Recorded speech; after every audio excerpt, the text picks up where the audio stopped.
Welcome to Melodies TV, Ghana's #1 social platform. Assalamu alaikum, Melody. Design. Melody utembi wa mwesiro. Amepewasa mwankasa. Bibi aboko de. Na nkubo adawuru mo. Danyamiasa. Melody. Mide onse mitati o panti na ya misu me peko point bi na me kachira obia ebia obehu se ebia ya na nye. Sawati ase ebi wo osusu no platform na wo kasa so na wiase nyina wo hwe bebia me wo a mitie wo pa utumi se o radio na ko akire ankasa na wo ye lover boy sawati ase wadi bakwa me fa ni se won fa won se kan wa sama na obi kan wa sama ade me fa nkura se kan wo ye gesi ukura no a ye kan wa sama na edidi wa ye kan asem bi enye kura no utumi se utumi bo ma obi ati wadi bakwa ye me fa number 1 no ena ade bakwa nye me fa three things na nye me fa wa hu se ka bakwa akwa nya accident sika wo mu na manfo asesa okromo wa wasane ma comment se nipa ne bedwane o ena se de wo kan no nipa no mba betena obi sa comment nti no ya na nyame de ebia o ma abasa no wonyehu na o ka we atofom de wo kan no sika na manfo yi o na ma jan nipa wo kan mo man comment bibi nkan obi se security issue so me woni me ya adwen o sawata se ena point ba ko so yemi ya ba ko se wo ko ka komisi fa asam enye se bia komisi fa ya me monto se bibi sa me kire point bia me pese obi betan wa chena ne nya radio so nkasa wo so na wo ma me obi timi ni o radio so sawata se nti se me ti wo dia na me hu point bia wo yi ba no on se na wo kasa komisi fa obi kasa atamirizu wo no fayin kosin no eyade a issue na ewo hodada ena mo presenter for no mo ye neutral eni kwanse obi kana samo stop no no crofo beka zehwe o back no ena wo ye ena o san jai o san eboa no a ebi ni na wo kan se adenti na one stop no onya mo no ni wo ye neutral nti ese wo hunu sa se wono person stop no a enye won na best stop no obi tinchen nipa na best stop no ntina mi ka say media adwuma no mo hwe yi o if say wonu nipa na wo kasa no say kwam say first stop no ono no krofo be kasa kwam say first support other side ena o sa di na chikwa ebi na wa kasa o one stop no o wan kasa wa hu nti mo presenter for no mo hwe yi mo stop say mo be gesi mo also hono no wo kai no ase sami janfi no sami janfi wa yakwala na nimbie onu ese obia hu se sami janfi no o ya ade ama obia hu se na ni yeten na onum se ogu nanim ase ena o bra na bra bomu ase hwe ne papa de we ne papa nkasa ko ken wo koye papa na nkasa tena okasa papa no ahobrase nkasa sami janfi fa sa ade no o ba politics mu a da chin sami janfi bia no be president so what I say and you know get a do unni hwe example ken kachira no wante wono no omukasa wonko e bibi na nyama no ye if say nyo obi na be man chop money he can feed himself who sami janfi ye ma wansa no wadidi so what I say until sami janfi na some dey ya jaja tunze so omo be copy self omo copy self from the biggest platform I say wo ko ho ni hu wan ko ha ya sam radio sun kitinkiti ya bu yenim but penyin chiniye wo we ebi didi bi echi se wa wunim sa but mu presenter for no mu susu mbo mu hunchi asama wo ka fast ko mi se fa won ono so be yi anu se da mimi yi anu ya wo be ka ne se e bia ono stop na no nkrofo be ka se hey e na o sa abo anu kwa no nkrofo so be ka we ni mu nkrofo so be ka se hey etinu ono ne dia ne se obemi anu wo ka wi asa ono ma no nkoka sin bia be gesi ono amu no ya so obi ani ewiase no amu wo no Ghana for mu no atamisa asem onye nde na amanfo ka ewo mu onimu o manfo akadada enye wono na eba be stop no itini misraw saa de no mempese obi betan obi tan wa be me ya na ade ba kososo second one no so ne say Anas ejuma a wodi no wonya ade edi ntina meka asa no wama Ghana ni egu ase wama ye football so asai enam so nipa ba ko bi akɔgye corruption ntino wo go ye ni mu ase eden na esa Anas ne Anas esa o ye say nipa na wa akɔkɔkye no no fa ne brempanyifo other president other PNL other police officers na wo de akoma omo so what I say na wo judge panyifo fa kɔkyerɛ omo ade sei na wo hu na mo take decision na wo sɔre ya na wa kɔgyina BBC na wo publish ye na wa kɔ wan kasa wa kɔgye wo platform na wo di TV abesi wo sa amafo nyina ngu nkrɔfo na ni mase wo ye gu anu mase sai ba ye emire bi mu Anas wo picture mu wo kɔ akɔgye obi asase o kana wo za kasa mu sɛ munja mamu ye sa ma enkunu munja mamu ye sa ma enkunu ni mase na o kana wo za kasa mu wo saa twado sanfa omukɔkye no a ɔkasa wɔno ane Anas no so melody 1000 no so eniguase mfata nipa no ma nikwase wo ma obi eniguase e wa amanan but amano ne de enikwase wo ma nipa no eniguase but wokurum no ɛsɛ wo de kɔkyerɛ wo panyimfo na yɛ fra nipa koro no ne ndili ɛne sɛ wo baba TV so na wo hata Ghana ntoma wa bonte ɛnu na yɛ Canada ya but so wo support na melody asɛkyerɛ support ba na wo de support no sɛ omudi sika ne yɛ fa mbrɛw omo na omo yɛ omo dwuma akwai sɛ wo yɛ odwuma na ɛsɛ adwuma wo gi sika wo gi a wakɔ yɛ odwuma de aka wotumi di yɛ kyew so ana yɛ kyew no so ana de wo bɔkɔ yɛ fa ho beto graphic mu ma the whole world ɛsɛ na wo gu ntuma wa hata ntuma funye de hata abonte ɛsɛ no enye moma enka no kure Ghana fo melody aya mimi mpese obejeje right me mpese obejeje edi ntina me se me mpese obejeje emre bi tama wo se ken se yenkum we nu mu kum we nu mu unim wo se MPB se yenkobo no na MP no se yenkobo no na wajai no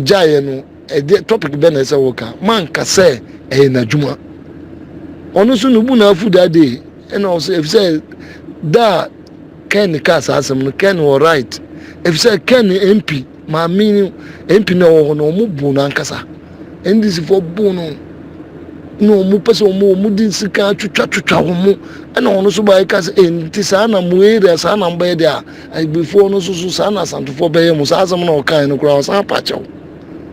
na MP ni so hu se wo sa pa chew no so a withdraw se se a was and the fear to MP ni so say bia na djuma wa ye bida masa sa topic no mama obi town why radio presenter no said they are mo ye no na nyefe mutumi ya dia na mo san mo ankasa mo analysis tan enye media me pesa topic no wa kwan media me pen wo say oh akwani say MP na o ka say enkobo former MP na o ka say nka enkobo ken no nyame akana kuma o ni papa na watwa so se say wa san ko ka say ai ebia na djuma wa ye bi o bebi danti na o nya sa adwunu say enkobo ken masa sa adwunu no me pen wo radio no so ni me pen wo radio no so ena mu no mu net nye Ghana net nye dia Anas ye no me dunyame say wo aburuchiri na wo hwe no net so say dem brofo no si Krista say no enye Brittany Anas kokko publish nyomo bi operating omo si ni kwan adentina ye de o de ba mo agi na mo publish omo mu de mo fan publish o wiase oh no ko say nyansa na ye say ye bi before ye ni bi no we nya sabi asam da ho pefe say ni nyansa ono Anas ko Brittany ko fa omo de ba be publish omo ampene asa kwala bi nyomo bi so na wono wodi ye de ko e de o ma ja publish na ko se sisi anu ya njeje ye wonyensa na nyensa se ya na be jeje ye hu eni kwanse wo back Anas me de man ka se adwuma ho yɛ no enye but what the kwa bontin the whole world ya hu no na memempe enti na memempe anasasem enti na kan so gina so ono so mpe saade no kan mpe saade no ena kan no kasa na wo kasa no wo boa Ghana penyini be na wo sika wa pia MP be na wa pia kasa sei nobody wo on radio station wo on platform ni bibia wo ma obia be kire wa adwene osofofo ya wo expose wo mu yi de bia wo expose wo mu wa hwe so ko kan we susu a mo si hey kan yes ya sori wo Ghana na ye benya binim o mo comment asa sika duro fa won kosi bibia wo ena sika wo benya ne cheap bia fa won kosi bibia wo Melody me de mama en kristas wo ye nitra sa point na me pen wo no ba ko ne Anas was osi entumagu edisi abonten o publish enu mabo abonten enu na me pen no Anas o esa wo so dwasa ade no efse nka mo data ya team yi o Melody mo data ya Ghana data nye me se me register wa ha Ghana me register wa Bruchire ha onim this a 1 month no class na me kotua na ma me nkaye me san wo carrefour we de wo betua Ghana data moto akakra prepre nasa ese mu ye bibi na bibi nye bibi muso mu hwe ade ekoso amono ni ndi ade wo hwe data na wo hwe se Aburuchire for the abeto se Ghana 40 ya ede na wo de ko mu de mu nim secret e wo mu data se nyanti no mu kasa kasa wo Aburuchire mu kasa hwe Aburuchire na e wo no kasa na omo akasa saa ma Aburuchire ya Aburuchire o mo maka nkasa didi atam no bi ya bi nye ezu ni nyina muntimi nya no ni nyina pepepe enti wo ye boa Ghana no mumfo no so no onye so what ya say wo ofa bi ya MP ni ompie enya wonwanwa se papa we wo sika wo bibia nso agya to wo pie o kasa e ma Ghana hwe onu wonda o security se de be ya ye ho nkyere bibia be si kurumu abia ye kan wo fa akoye bi Melody wo fa bi ye bi o suru se be kasa wo kasa nti wonye na Ghana nsai kan die wo suru se mo be kasa wo kasa nti wo pe Ghana yi anope wa wo kasa enkrofobia ga Kennedy bo omo wo mo sika anya no kura asem masa fa no to nchen kan no wonne magana secret nyina ye hwe so ye soja fo ye obi anal ye police fo obi timi kasa ken adwuma na o ye no oje police fo adwuma ye enka wonji police wonye sa de na nka police fo ankasa so police fo ankasa abekasa obi a wonim so obetimi ayi ho asiwa ma o mu secret o mo pe na sisi a ye kasa ntina me se mu ni details no e ha adwen police fo kan no mo nyina wote won nim but se obi beka na wote get obi na obi beka na wosu di ye adwuma ken kasa na wosu wato wo fo aso ken kasa police fo na kasa ababa kasa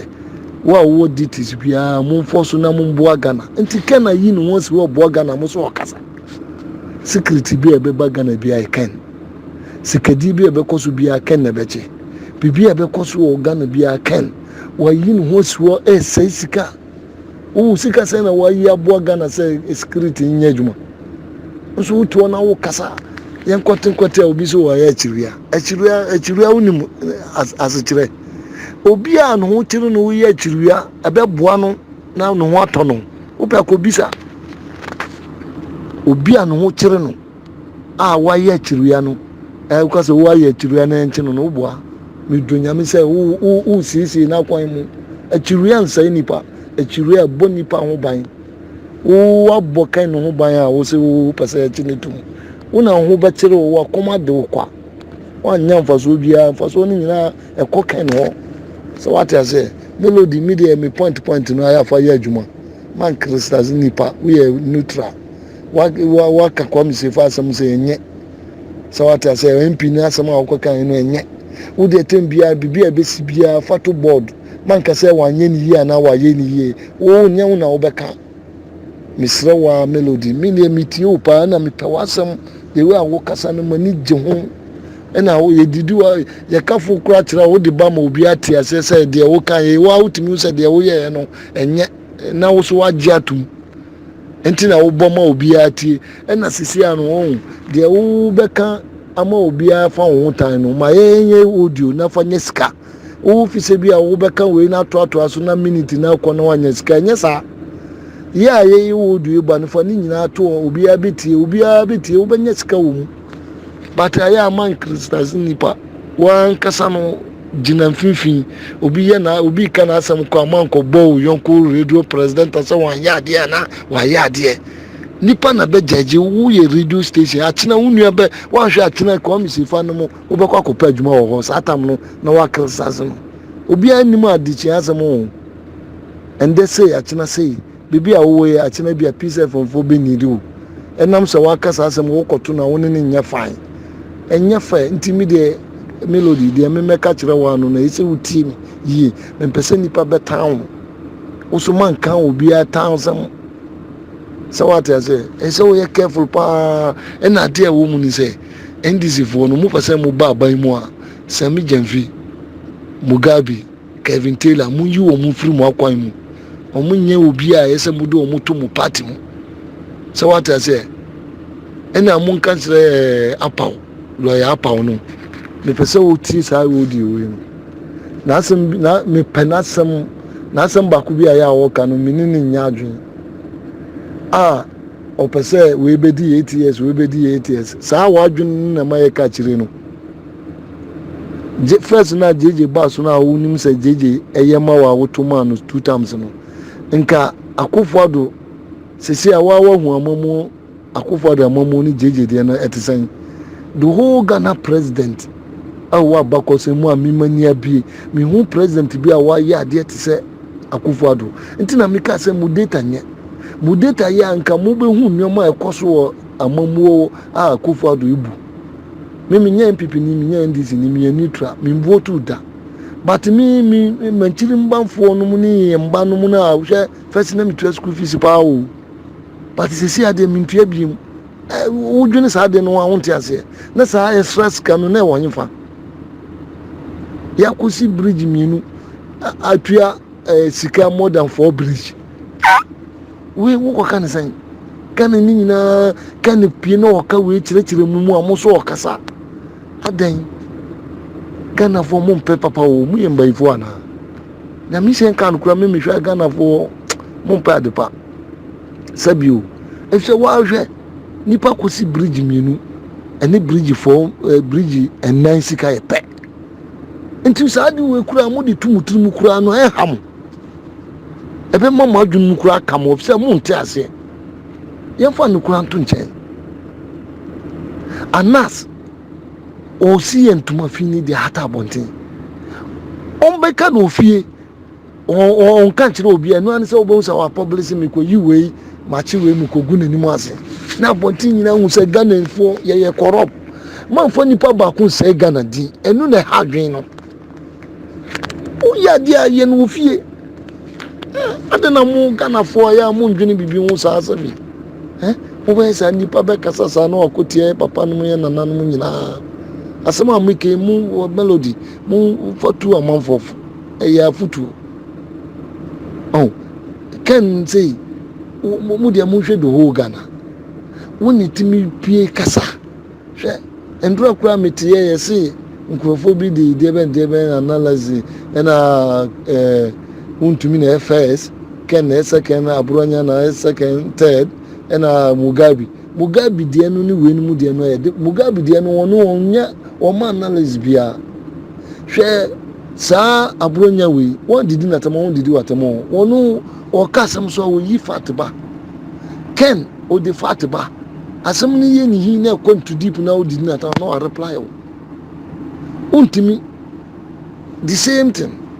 but nkrofo bi wo ha na o ma yi wo mu si wo se o mu ye party say ebe de na ye Christmas mo MPP nko na mo yi wo mo ama ade na mo body akadin na hu nse mo ye neutral media mi pese obi be ha obi o obi be tan obi o Ghana no the whole world unya nipa o mo do nipa te se Ghana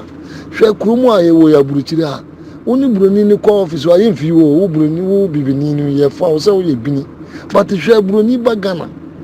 no ba office pe na police ni aso da gina wo na office na obi esom no hwe no mo ha o munye obi a oh akwai se nyese bia ya jimi Ghana ye donipa na Ghana ni obi a be kuro bi a ukomu a hu beto hwe ukroso Togo ha ya unye uye foreigner ankasa wa ankasa utimi hu se ubu hu fo se uye foreigner utimi ye de o so what is it se we ti say na we ti say nti wiase no e say nipa uye bibia wo hwe yi Ghana ye kuru bia obia ni wa the whole world kuru bia ni wa obetimi de ho ato Ghana mi hu bi da kuru bia ni o e say Ghana no awo nya papa na yesoso no so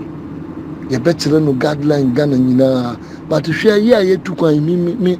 makola beriada makosara ronda mako Cameroon da mako Gabon da mako Nigeria da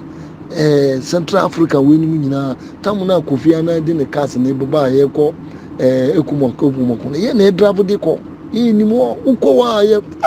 masa wu hu chiri ukura na epe wa wi aw Ghana hu chiri wa no mo boa wo Ghana is the best country Ghana nyamia chira ye ntina ye ko bibia ye wa putre me a me hwe say sisi ankwala na o ma so o mo ma minimum from different countries na ebe wo mo ntina ma wo hwe Ghana ni dan no say omuni a wo bro obi e ka de wo pe ye nkunu ye mbo no ye yese ye no a sisi na eba so wa ya titu de utumi so ade we na ti say so what I say nti wi azu de mo nyina ye ni ndako mamu ensi ye ntoma fi ensi abonten ti sa nas de wo ye wa ma ya kusu ale kwa nso Ghana fo na mo de akwese kene nam so mo mpena aso ken de ne kasa na o kasa na o bo Ghana papa hwe uti net so wo aburuchiri na wo hwe net ken de wo ye no amsa wo beda na sikani be na azoro Ghana o kasa obi ani wo de ni sika akwese o na odi ken timi ko 150 million obi di information kura brand na wo na wa ma sika wana be sa adwuma we ni nyina ken ye ntina ma wo ye dede no ntina ma wo kasa no mo ma no kasa maye aburuchire no se na o ma kasa sa na aburuchire Ghana mo an kasa sa en dana aburuchire eno an se corruption se si aken wo kasa obi be wie sika wo tipe wo bedwane obi ko ye ade no wo kasa ken be kan obi ko ye bibia o nya tiken di wo bejan na se se ken me na no so obi abe wie ade o Ghana so hwe ze wi ade bebre hwe ya kosi bridge minu ni bridge enai sika na koye pe ken ko kasa asemu o mo so kasa dodo enti na me se mu data nyina Ghana munye mu data yiye munye demonstration na MTN for no munye data no yiye say 1 month na mu betua 1,500,000 mun konkotua mun kotua 1 month bia na wo betima hwe net de ekoso 1 DF 1 dam 1 debe ni nyina wo net so o mu hunu akona ba nu nyina kasa go sofum nu nsam obi ante Ghana data nye mo man kan kura Ghana data nye masa anu na ese mu bohu dowro na nsam bi debe nsam basa mo makan kasa maye mo man kasa maye yesre mo atamfo mo njai na kan nu no kasa maye na wa wo pe se ejeli no wa koye achiru ya o ejeli no wa dwini nya adwuma na wo koye achiru ade wa bo nipa no hwe na mo birthday na mo di ni mo ma nkyera mo ase birthday bia ni o birthday se udi 10 years 70 years na me di ma ho no se wusu 1 year bia se wusu se nyame ayi wo nkwa so 1 year na wo koye birthday ade nipa wo yete wo nkwa so na wo san koye birthday be na na munti aze ho munti aze birthday na mudi na ya munti aze wa wudi birthday no 1 year bia wo banya bia nyame ayi so aka 60 wo nyanya 1 year aka 50 wo nyanya 1 year aka 40 sa na sa wo ye no wusu ho manko celebrate enti se wo ko celebrate akun se wo bewu birthday bia ni o e dey na friend birthday no ade no eye enkwa no ba from onye say ekosoro sisi a wunya 1 year nyame ayi wo nkwa so ye wo nge one day no na aka 69 the next day aka 62 sa ese mu di sa din na tumutrum na mu nja se mu di birthday say sika no ese wo tena wo na wo san so si wa boju se wo say sisi ade wo ba be wu birthday obi o ken so anya 60 years no sisi aka say aka 20 years no enu no ndwena enu obi o say aka manya 40 years no aka say aka 20 years no etinu birthday no birthday enye birthday na mu celebrate ubewu na wo celebrate aka 20 years na wo celebrate etinu sa birthday no munja isika saye na monfanko koma njanka no mo hwe o mo ho enu de me ne mo nya adwen me na me ka kire birthday bia ni wo birthday no ewo ho no say wo nya 1 year no na aka 60 1 year bia obenya bia no obeka 50 saa wo yisuko wo be sore achina obeka 9 10 saa nti mo fa tumutrum birthday bia ni o minua no akono ba udi u birthday a miawa no kosan so si wa boji sen se udi u birthday a na udi u birthday enye birthday birthday aya mun sisan di no birthday no mun sisan na mun ye no birthday mi di mi birthday se aka mi 60 na mawu se aka mi 20 na mawu sa na ese mo kanu ana mo kan birthday de melody se melody aka wo mfie zan se award 35 or 30 so 40 se aka wo 20 nti tembia no obedi u birthday enye birthday ma obi anti ase birthday bo wo do no obi anti munja birthday no akono ba ya junchire ma asema america no ma no ko utrumu stop crisis style onyonkofo no why we are radio president are neutral o se kwam sefa no we edwuma na che e senior o be ka kire ni se wan stop nipa no mistake onu no nim de wo ye unim adwuna wo ni trum ebia o kasa kwa no stop na o be ka say wo support o mo support MPP for o support NDC for no on person o mo be ka asam no say MPP for so ti say o so on ko so o be ka say won o sheda na o so on ye no sa o be say enti wonu na adwunu no so o di bu na ye enti na me si man kasa melody mama obi nya watan why that was it but mamin kayo birthday no nya birthday birthday monsisa no from today going and the date here 20th September enti no monsisa no 2020 efrim there kwa birthday enya birthday if there unya 1 year per aka 60 years unya 2 years per aka 50 years sa na mo de ba form sa ubewu enye se my birthday there as anything sa no man no munja iwa me damose buti mi a we no ese no kura simple ya ma 70 wa twa 1 year aka 60 na wo ka say wo di birthday no as it no ubewu nti na minka obi ahun na minka mo why echiru ya de wo ya ubo nipa no nti man ye chiru ase wo ma obi hu achiro no unya ye chiru abo nipa ni dinya mkupo bebie kwan ama nipa no assalamu alaikum